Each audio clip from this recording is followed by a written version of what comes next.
What's up, guys? Welcome to the newest episode of the Poker Vlog. Today we are playing another 1-3 session in good old Springfield, Missouri, trying to win a bunch of money again. We've been running great lately, playing pretty well, so we will take that with no hesitation. Trying to have another huge score. Currently, our highest score on the vlog was plus $1,025 in one session, so that was pretty exciting. Don't forget to check below and see if you're subscribed. I know about 80%, if you look right up here, of the people who are watching my videos are not subscribed, so try and bump that number up a little bit. Things have been going great. We got a fresh haircut. We're feeling good. Hopefully playing well. Definitely running well. So let's go ahead and jump into some hands.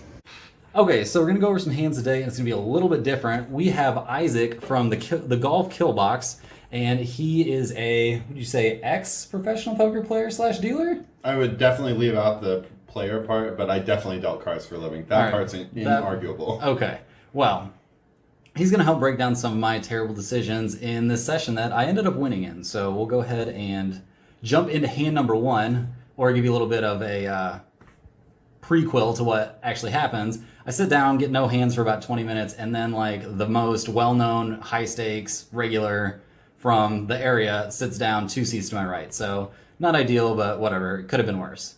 So first hand we're going to go over, I look down at ace-2 of spades, and I'm starting this hand off with about 290, so about starting stack, and I'm in middle position. I open to 12, the button and the big blind call. What do you think about opening ace-2 suited That's fine. From this position? If it's unopened? Yeah, it's unopened. Yeah, sure. Okay. Fine open. I would assume there were limps. I didn't write that down, but there are always limps. Flop is kind of a Yahtzee flop for us. We flop top pair and bottom pair, so feeling fantastic. The big blind leads out for 15.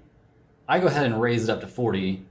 The button folds, and the big blind makes the call. Now, the big blind is a sweet little old lady type who I've never seen get out of line. So what do you think I'm looking at here? Sort of like ace-10 through ace-queen type of range, or maybe some flush draws? You don't think ace-king ever? Maybe. No? Okay. I mean, I guess there could be some ace-kings, but with the lead and just the call? That's true. Maybe. Okay.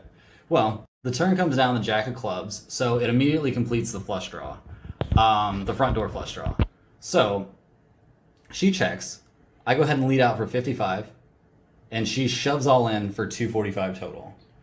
Like, quickly, too. Like, was going to do this. This was not something she thought about. Like, she had already known this is what was going to happen. I end up tanking for not very long and letting it go. What are your thoughts on this? It was a really gross situation, really, like, pretty early in the session. I was not very happy. My first instinct would be betting is bad if you're going to fold.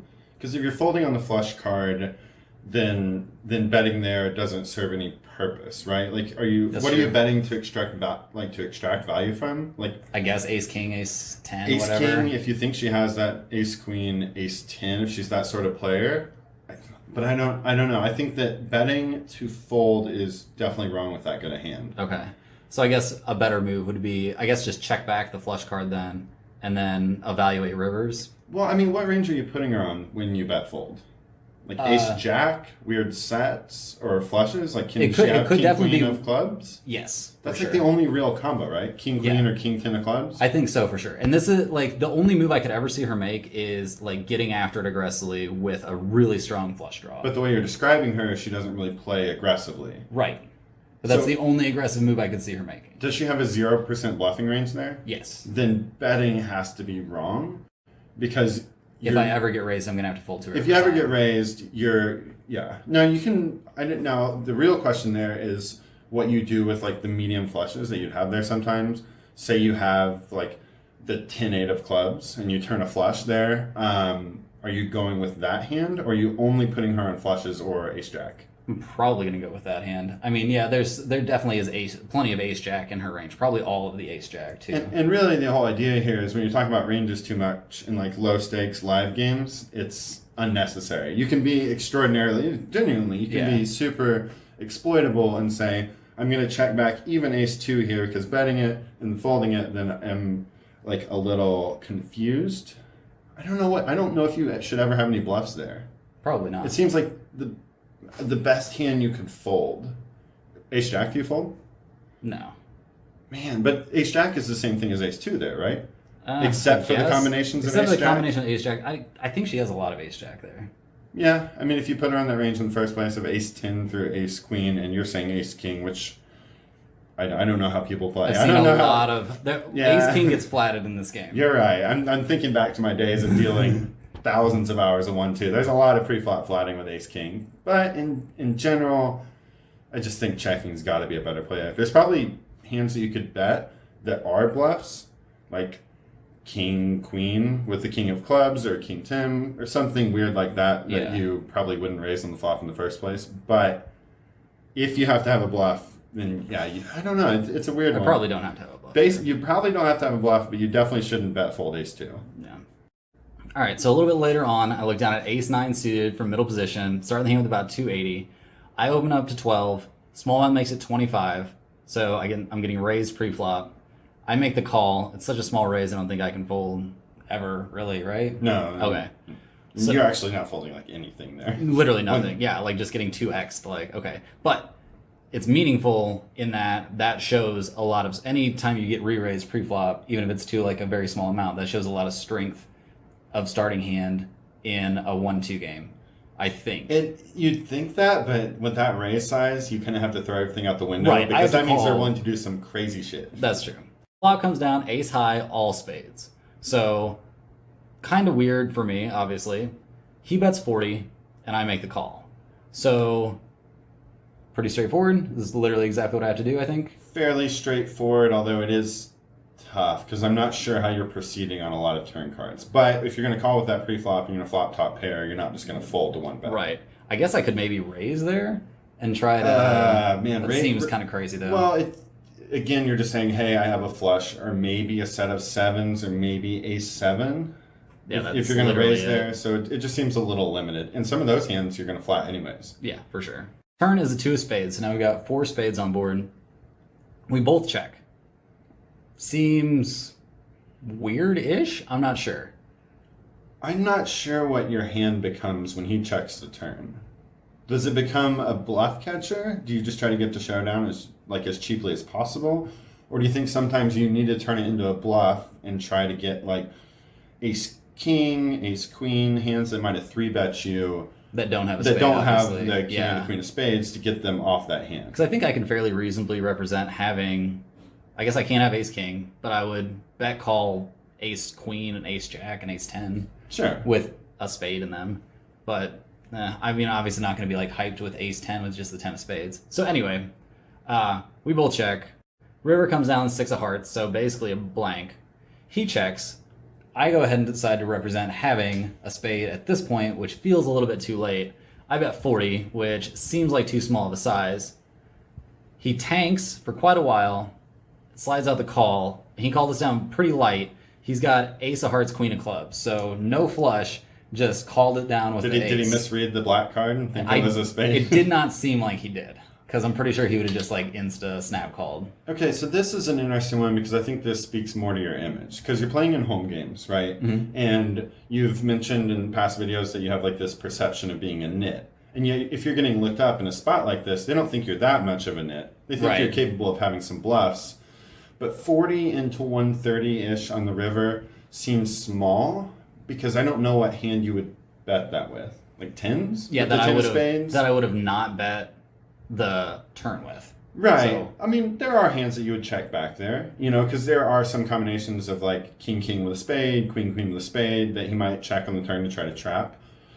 But in general, I think if you're betting that river, you should be going with a big sizing, Yeah, both with your made hands and Yeah. with the weird bluffs that you have in this spot. you're exactly right. So I would think more like 90 or 100, like betting closer to 3/4 pot just to try to get him to fold so he doesn't get such a cheap price at a hero call. Yeah. It's a good river to bluff.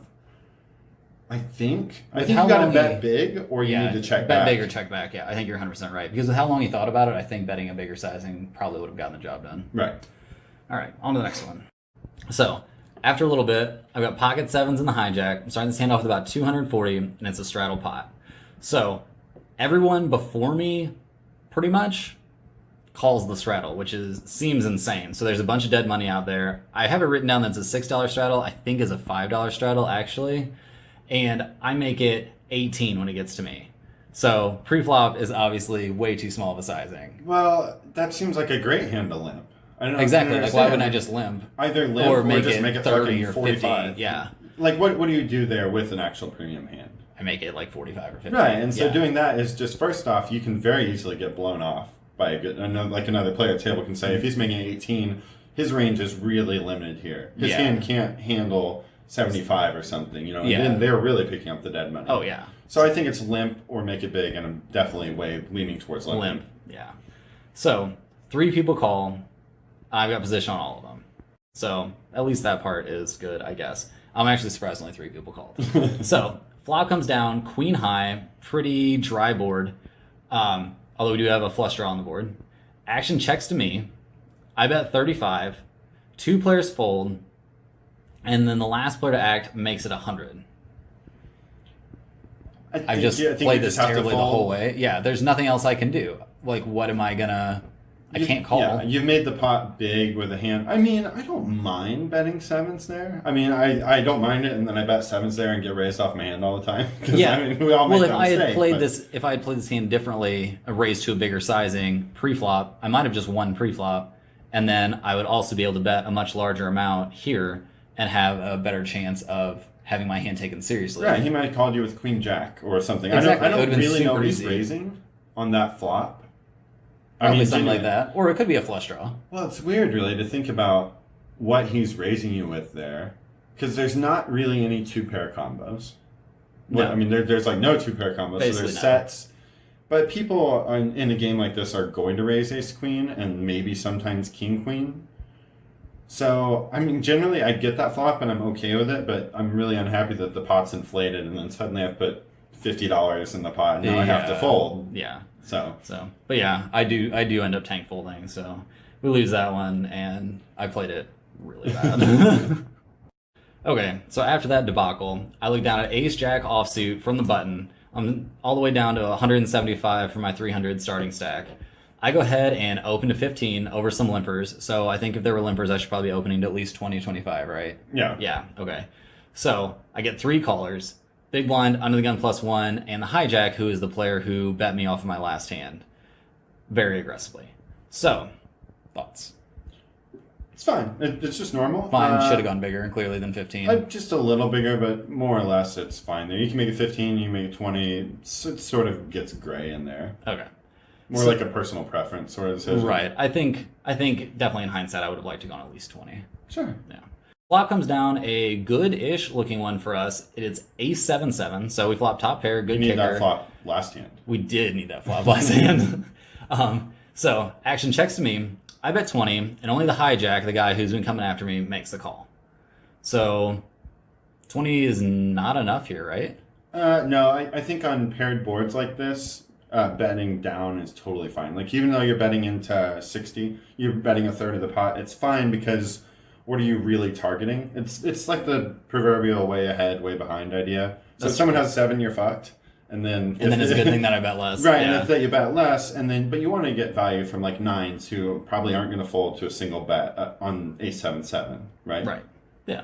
That makes sense. The turn comes down, a 2 of spades. Checks to me again. I bet 35 this time, and he makes the call again. So Seems totally fine. Seems totally fine. Okay. River comes down to jack. So now I've got top 2 pair, top 3 pair, if you want to look at it like that. Checks to me once again. I bet 45 this time, and he makes the call. I feel like that's a river you can size up. I think so too. I think I could bet like 65. I mean, you probably got called by an ace, right? Yeah, seems abundantly It clear. seems like it'd be really weird for him to call down with 8s or 10s or something. Yeah. So you can probably bet a weirdly large amount there. You think like 85 or 85 something? or 100. I know it seems weird, but At least that makes it look like a bluff. it makes it look like a bluff, and sometimes, I don't know if you're going to have bluffs there, but sometimes you might have ace-10, and you are going to try to get him off a chop. And then, so if he's going to look you up light there, and he's already seen that you can bluff before, like you've shown the bluff of trying to bluff on the 4 spade board, then I think you can sometimes bet 100 there and try to make it look like, hey, I'm trying to get you off a chop or something. Because your hand is, like, effectively the nuts there. You can actually go with it. Yeah, that's true. He's never going to check 3 times with a 7, right? No, I So- can't imagine. So, yeah, I mean, I think you can bet really big and really force him there because you've got to, in these 1-2 games, people really hate the fold top pair. They just aren't going to. So, really size it up because you've hit this gin river card that allows you to get paid and that I could, like, improve his perception of his own hand. Makes sense to me. Bet 100. Slide a fucking stack out there. Yeah. Oh, that I like betting the stacks. Oh, especially take the 1 chip and put it on top and So slide it's out the 105. 105. Yeah. But anyway, he called and he mucked his cards instantly once I flipped mine over. So we don't get to see what he had, but we take that one down, which is pretty nice. All right, so buckle up for this one because this is terrible. Maybe one of the worst hands I've played that I'm going to recap in my life. So I look down at 9-7 of diamonds. I'm under the gun +1, and I'm starting the hand with about 310 after winning that nice pot earlier. So I go ahead and open it up to 15 with 9-7 of diamonds under the gun +1 and get 2 callers. So I don't know why I'm freaking out, but It's actually a pretty good situation to not have to take that fucking 5 ways, right? I guess like it's a miracle. Although don't I want to go 5 ways with 9-7 kind of? You probably want to call a single raise, not be opening from under the gun +1. Oh my god. So, just for the record, should have folded this pre-flop. So whoever comments fold pre on this was right. Flop comes down a kind of actually interesting one. Ace 8-4 with the 8 of diamonds. So I have 1 gin card, which is the 8, and 1 card that I should be able to represent with my opening under the gun +1 range, right? Well, I decided to do that. Action checks to me. I bet 20 and I get 1 caller. So, thoughts on this debacle? I mean, fold pre. Yeah. Fold pre. So if I don't, should I try to represent the ace? Against 2 players, it's fine. I mean, genuinely, I think that's an okay one to continue. Or, like, you can bet once, and then on turns where you don't turn any equity, then you just check back and just take your Be loss. done with it, yeah. And when you do turn a 6 or a diamond, then sometimes you can bet and just try to Keep going. tell a story. Right, yeah, I'm telling a story. Turn is a 3 of clubs, so bricks out everything. We've got nothing that's going to help us improve anymore. Also, I didn't mention, this is against the same player who I've been playing all these hands against. He checks. I bet 40 this time and get raised to 85. What do you do now? Well, what did you do? You fold. You just fold. You don't do any of this. Okay, so you don't lose any of this money. Fold pre, You you just check fold the turn. You bet bigger on the flop, or don't bet the Or flop. don't bet the flop. And Or- then you just check fold the turn. Well, I mean, you're in position. Yeah. Yeah, you just check it back. I mean, this is the idea. When you don't turn any equity, and it's such a brick, I don't really know what you're betting for there. Yeah. Well, I don't either. Because I get raised to 85 and I make the call for some reason. Okay, well, what am I trying to do? what Am I went through your head here? floating? I mean, what went through my head was that I'm definitely getting bluffed. Like, 100%. So, I guess the idea is that I'm going to call and then, like, rip it on the river if he checks? I mean, if that's your plan, Well, wouldn't you like to have some equity if you're going to do that? yeah, that's what you're supposed Like to do. a fucking gutter? Like Or anything? like a Literally diamond? anything. Literally anything. Okay. I mean, you could hit second pair on the river. That's true. I And don't. you might have heroed him. I don't. If you thought he was bluffing you. Yeah, right? I might have heard him. But turns out the river is the 5 of hearts. He bets 100 and I fold. So literally just torched off all the money that I put in that hand. Yeah, okay. Maybe I've not played a hand worse ever. Let's see. So you lost about 120 on the hand. So you don't even have enough to shove the river, do you? No. So yeah, he bets one. You mean you have less than twice his bet? You Nothing, have about yeah. 200. I have about 180 or 160 something. Yeah, Yeah. you don't even have I don't even have an option. Yeah, he has to check the river, and you have to shove. It's There's And then it has to work. and then it has to work. Yeah, I forgot about that part. He Yeah. does have to fold. So, yeah, terrible hand. Don't even want to put this one in here, but for the sake of transparency, it's in here. So, after that, clearly playing terrible, playing way too many hands pre-flop. I'm not even sure how I whittled it all the way down to 35, but eventually my stack whittles all the way down to 35. I'm pretty sure there's a hand where I flopped top pair and somebody rivered 2 pair or something like that on me, but it doesn't even matter. So we're down to 35. We didn't rebuy. We're looking to just like run it back up or really looking to bust and go home and be sad. So we look down at pocket twos for middle position. There are 2 limpers, and the friendliest player in the game opens at 7. Also one of the best players in the game. Also one of the best players in the game. Really, really good player. Yeah. He gets 2 calls. I go ahead and shove for my 35. The friendly player and one other player call. They end up playing. Situation. Right. They end up playing a side pot. I don't remember what the action was on that. But the flop comes out 9 high. So no 2 for us. Well, the turn is the beautiful 2. So we turn a set. I'm feeling pretty great about ourselves. The river's an ace. So really with the set, we got nothing to worry about. I flip my hand over. I'm good. I triple up to 100. I don't remember what hand actually won the side pot. I remember there was a big side pot, but we take that one down. So now we've got 100 in front of us. You caused that drama. I definitely did. It would have just been a really mild $7 raise and then just a friendly little hand, and you just made it wild. Call us a disaster, but we'll take it because we won. So we're up to 100. So a little bit after that, not very long, definitely less than an orbit, I think. I look down at pocket kings from the cutoff, starting the hand with about 95. Under the gun +2 opens to 20. What are you gonna do here? Clearly, just rip it in. I'm gonna do this. I'm gonna do the weird thing where my chips fall over and put them in the middle. All right, I like that. So I shove, and I'm super excited to get called. In cash games, people never want to flip their hands over. I don't know why. I've stopped doing it too, just out of spite. Really? Yeah, because people don't want to flip their hands over, so I'm not going to let them have the information. But these guys aren't collecting information. I know, well, not the information, but let them know whether they beat me or not, so they can decide if they want to slow roll me or not. It depends on if I like the person. If I like That's the person, true. I'll tell them. If it's somebody I like, I'll tell them or flip it over. That's true. But generally, I just flip it over. And then I start yelling at the dealer. There you go. Hold! Even though I used to be a dealer. And people would shout in my ear, and I was like, I don't care, man. Yeah. I just want whoever's going to tip me more to win his hand. I don't care. But flop comes down, pretty good one. Queen high, so pretty happy with that. Turn is the 2 of clubs, so we got a paired board now. River is the ace of diamonds. I'm terrified. Pretty sure I lost. Flip the hand over. They muck. I'm good. I take it down. Double up to 200. So very, very excited. Do you think you tipped more than the player who would have won him? I'm a very good tipper. I tip $1 when I just win the blinds. But you aren't as good as that friendly guy.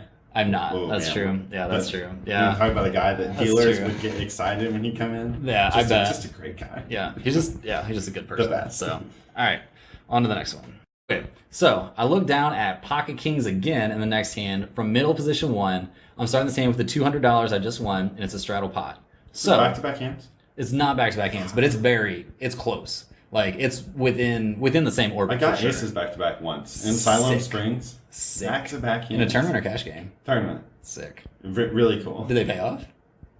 Kind of. It was like it was like the second level. Oh, so I won literally 400 chips and then drank too many Coronas. There you go.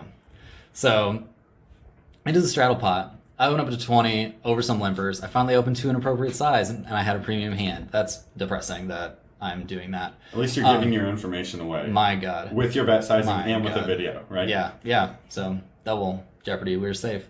I get 3 callers. So I guess we're okay with that. You don't necessarily want to get 3 callers, but we'll take it. Flop comes down. Kind of a Yahtzee flop for us. We flop top set. There are 2 diamonds on the board. We don't have the king of diamonds in our hand. The action checks to me. So what size do you think I should be betting here? Let's see. So pot's 80. Honestly, I'm probably betting 50 or 60, which seems a little big, but there's so many hands that are going to continue on that flop. Yeah. No matter if you bet 25 or if you bet 65, they're still going to continue. So you might as well charge them and get your equity. I mean, you're going to get called by all the queen jacks and all the flush draws, right? Yep. And there's a lot. Yep. Oh, and the 8-9s. Yeah, there's multiple there's a draws. ton of hands out there that I should be charging the maximum. On that one, it's tempting. If it's king 7-5, then you can down bet. But on that board in particular, with the Tudor Royal, I'm gonna bet 3/4 pot. Yeah. Well, I didn't. I bet 35. So shocker that I bet too small again. Everybody in the comments is always saying I bet too small. Don't go for enough value with my made hands. Turns out you all are right. So good news comes down real fast though, because Krusty shoves for 400. So obviously I don't have a decision here. I snap call, super excited to get the money in. Turn is maybe the worst card in the deck, is the ace of diamonds. So one of the worst cards in the deck for sure. It's definitely the worst card in the deck, but this is so player dependent. Like Krusty just never has a flush draw there. Really? Never. He doesn't even have Queen Jack of Diamonds. He has only made hands on that flop. Dead serious. I've known this player for a very long time. At a casino, he's flatting too. Now casinos have royal flush payoffs, but he doesn't have semi bluffs in his range. He doesn't even have the Queen Jack of Diamonds jam there. So it seems so funny, but unless it somehow runs out like Queen of Diamonds, Jack of Diamonds, and he has like somehow Ace King with the Ace of Diamonds, then I may be scared. But he's so concentrated on made hands there that I'm not fading anything in my mind. Like he just put it in against me with King 10, basically in my head. I just got really lucky to hit the King while he hit the 10 too. Well, I guess I didn't need to be too worried about the Ace against Diamonds. a normal player, sure. Right, that's the worst card in the deck. So, yeah, you would think. So anyway, the river comes down 2 of spades. I flip my hand over. I get some kind of speech, of course. And the look back at my cards 14 times. And then finally muck. I was expecting to get slow rolled the whole time, but I don't. I take down a big pot. So we're up to about 400 now, maybe a little bit more. And we're starting to feel a lot better about this session. Okay, so the final hand of the session that we're going to go over, I lay down at pocket nines from the button. I'm starting the hand off with about 475, so these have continued to kind of go our way. There are several limpers. I open a 20, which seems okay-ish with pocket nines, and is the same amount that I opened to with pocket kings, so maybe I'm slightly getting my shit together. And big blind and middle position players both make the call. So standard. Seems pretty standard. Okay. Flop comes down, kind of interesting one. Not a great one for me, obviously. Flop is ace 8-4 with 2 spades. So the action checks to me. I bet out 45, and middle position player makes the call. So you bet 3/4 pot here. What's the purpose there of that bet sizing? I'm probably the only thought in my completely empty head is that I'm representing an ace.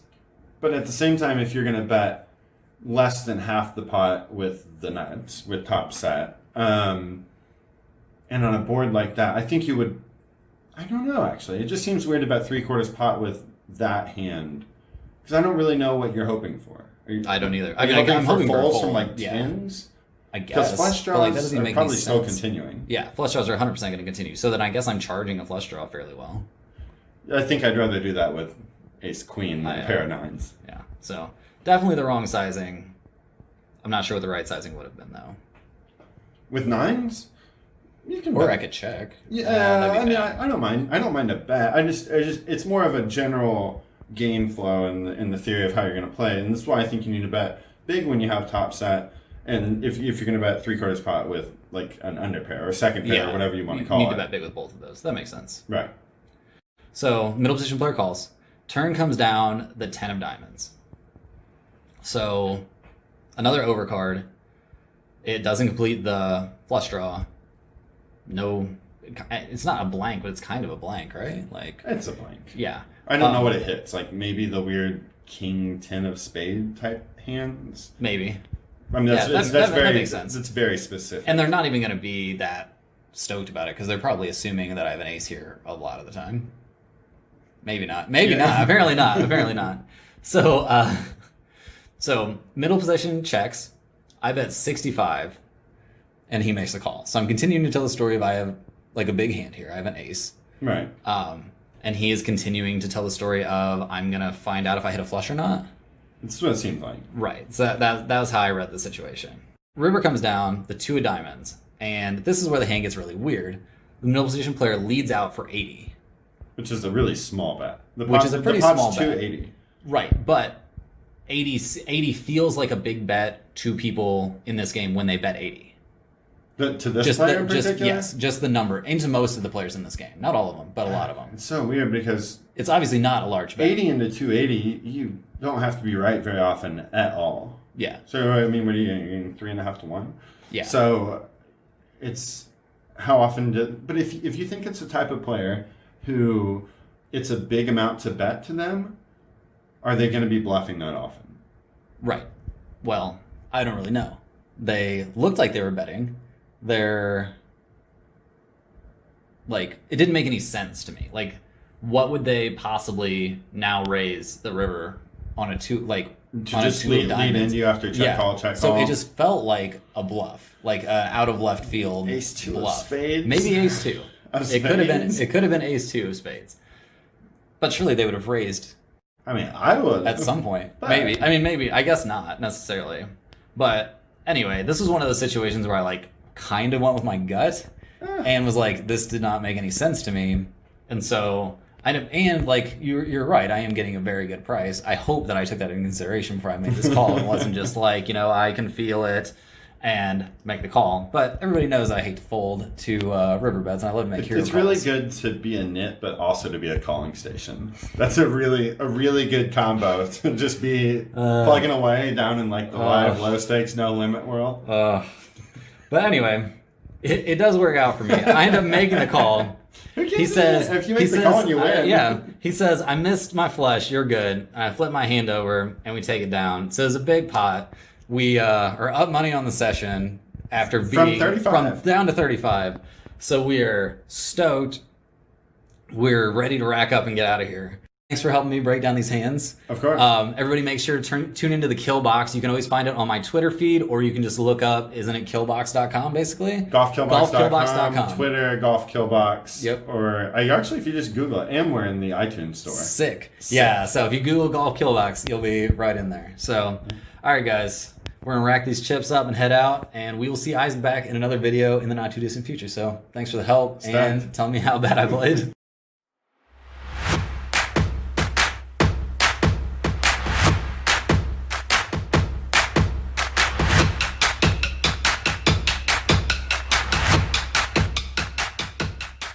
Well, guys, that's all for today's episode. Thanks for watching. I hope you enjoyed the longer format with Isaac in here to help us break down some hands. Make sure to head on over to the Kill Box and check out their golf podcast if you guys are into golf at all. I know there's a lot of crossover between the golf and poker communities, so hopefully you guys find it as enjoyable as I did. Thanks for sticking around for this whole thing. I know it's quite a bit longer. Please, if you made it this far, first of all, you're a champion. Second of all, let me know in the comments if you actually like this longer format. It was great to notch a win in this session. Don't forget to like and subscribe and keep me motivated to make more videos. And I will be back soon with another, probably much shorter video. Thanks for watching and have a good one.